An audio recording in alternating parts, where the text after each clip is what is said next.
warahmatullahi wabarakatuh. Perkenalkan, nama saya Nuhri Ramadhani dari PG PAUD Universitas Muhammadiyah Makassar. Di sini saya akan menjelaskan materi model pembelajaran sains untuk anak usia dini. Konsep dasar model pembelajaran.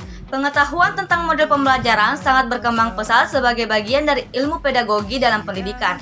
Untuk menentukan model dalam pembelajaran apa yang akan digunakan, maka guru perlu mempertimbangkan karakteristik, materi dan peserta didik yang dihadapi untuk pendidikan anak usia dini.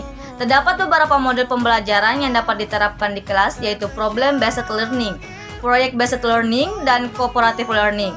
Setiap model pembelajaran tersebut dapat diintegrasikan dengan pendekatan saintifik sebagaimana arahan yang terdapat di dalam kurikulum 2013. Oleh karena itu, pada bagian berikutnya akan dijelaskan mengenai prinsip-prinsip model pembelajaran beserta skenario kegiatan belajar yang terintegrasi di dalam pendekatan saintifik. Yang pertama adalah model pembelajaran problem-based learning.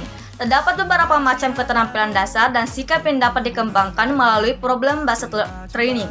Hal ini dimungkinkan karena di dalam problem-based learning terdapat aktivitas belajar yang dilakukan secara sistematis, berpusat pada siswa dan mengutamakan kerja di dalam kelompok.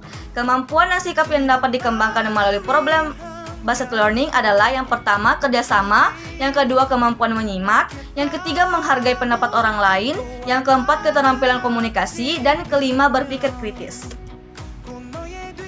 Yang kedua adalah model pembelajaran project-based learning.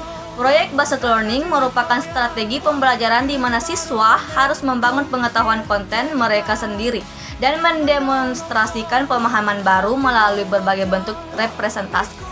George Lucas Educational Foundation mendefinisikan pendekatan pembelajaran yang dinamis di mana siswa secara aktif mengeksplorasi masalah di dunia nyata, memberikan tantangan dan memperoleh pengetahuan. Menurut The George Lucas Educational Foundation, seperti yang diambil dari Kemendikbud tahun 2014, yang pertama adalah pengajuan pertanyaan, yang kedua merancang rencana proyek, yang ketiga penyesuaian waktu, yang keempat memantau siswa serta peningkatan proyek, yang kelima penilaian hasil, yang keenam evaluasi pengalaman.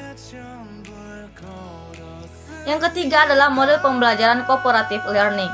Penerapan cooperative learning dalam pembelajaran memiliki beberapa hal yang harus diperhatikan. Yang pertama adalah pembentukan kelompok. Karakteristik peserta didik di dalam kelas sangat bervariasi mulai dari kemampuan akademik, gaya belajar, sikap, cara berkomunikasi, berinteraksi, latar belakang ekonomi, gender, atau agama. Yang kedua, kesetaraan tanggung jawab. Seluruh anggota kelompok harus memiliki tanggung jawab yang sama dalam menyelesaikan tugas kelompoknya. Tanggung jawab ini secara teknis dapat diberikan secara perorangan yang pada akhirnya akan berimbas pada pencapaian kelompok. Dalam pembelajaran kooperatif, sebaiknya pembagian tugas pada setiap anggota kelompok tidak sama. Jadi, setiap anggota kelompok yang ada memiliki tugas yang berbeda-beda, hingga di akhir kegiatan setiap siswa dapat berbagi informasi mengetahui tugas yang dikerjakannya sebagai bahan untuk melengkapi tugas kelompok yang harus diselesaikan. Yang terakhir adalah pencapaian yang sama. Secara umum, terdapat 6 langkah yang dapat dilakukan di dalam penerapan kooperatif.